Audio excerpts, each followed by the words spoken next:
ছোট থেকে একটার পর একটা কষ্টের মধ্য দিয়ে বড় হয়েছি।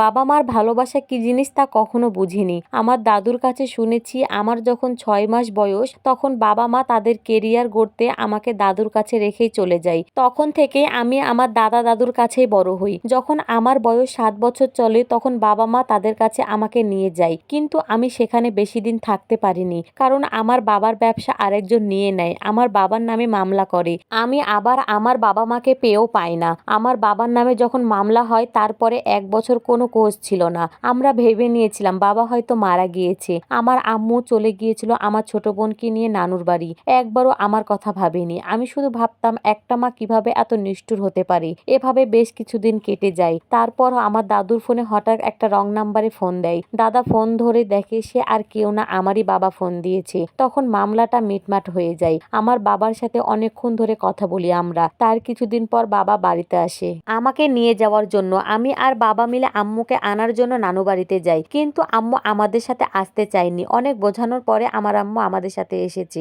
আমি আস্তে আস্তে বড় হতে থাকি। 2020 সালে করোনার সময় আমি ক্লাস 8-এ পড়তাম। পড়াশোনায় অনেক ভালো ছিলাম। করোনার সময় বাবা মার সাথে বাসায় থাকতাম। অ্যাসাইনমেন্ট জমা দেওয়ার জন্য গ্রামে আসি। তারপর শহরে না গিয়ে গ্রামেই থাকতে শুরু করলাম। অ্যাসাইনমেন্ট জমা দেওয়ার পরে আমার জীবনে সবচেয়ে বড় কষ্ট নেমে আসে। হঠাৎ করে শুনতে পাই দাদা দাদু আমাকে বিয়ে দিবে। আমি বিয়েতে রাজি ছিলাম না, তাই আম্মুকে বলেছিলাম আমাকে নিয়ে যেতে, কিন্তু আম্মু যেদিন আসে নিতে সেই দিনই ছেলেপক্ষ আমাকে দেখতে আসে। ছেলে নৌবাহিনীতে জব করে, আমাকে দেখে অনেক পছন্দ করে। পরিবারের মান সম্মানের দিকে তাকিয়ে কিছু বলিনি, মনকে বুঝিয়েছিলাম পরিবার আমার জন্য যা করবে ভালোই করবে। ছেলে 3 দিনের ছুটিতে এসে কাবিন করে রেখে চলে যায়। তারপর আর কোনোদিন আসেনি। আমার স্বামী আর তার পরিবারের সাথে শুধু ফোনেই কথা হতো। এভাবেই কেটে যায় 3 মাস। তারপর আমার স্বামী আমার সাথে আর কথা বলে না, ফোন করলে ফোন ধরে না, মেসেজ করলে মেসেজের রিপ্লাই দেয় না।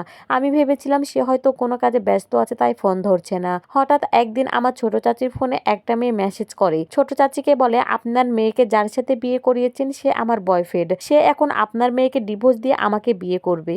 আরো অনেক কিছু বলে আমার ছোট চাচিকে। আমার স্বামীর সাথে সেই মেয়ের আরো অনেক পার্সোনাল ছবি দেয়, যা দেখে আমার মাথায় আকাশ ভেঙে পড়ে। আমি নিজেকে ধরে রাখতে পারিনি, অনেক কান্না করি। আমাকে কান্না করতে দেখে আমার পরিবারের লোকও সবাই কান্না করে। এরপর আমার দাদার এক বন্ধুকে সব কথা খুলে বলল।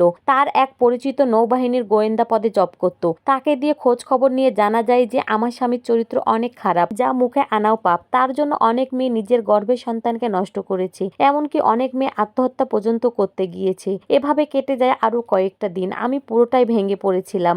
অনেকবারই সুইসাইড করার চেষ্টা করেছিলাম, কিন্তু আমার আব্বু আমাকে সবসময় বাঁচিয়ে নিয়েছে। আমার অবস্থা এতটাই খারাপ ছিল যে আমার আব্বু আম্মু সিদ্ধান্ত নিল যে তারা আবার আমাকে স্কুলে ভর্তি করাবে। পড়াশোনা করলে হয়তো আমি আবার স্বাভাবিক হব।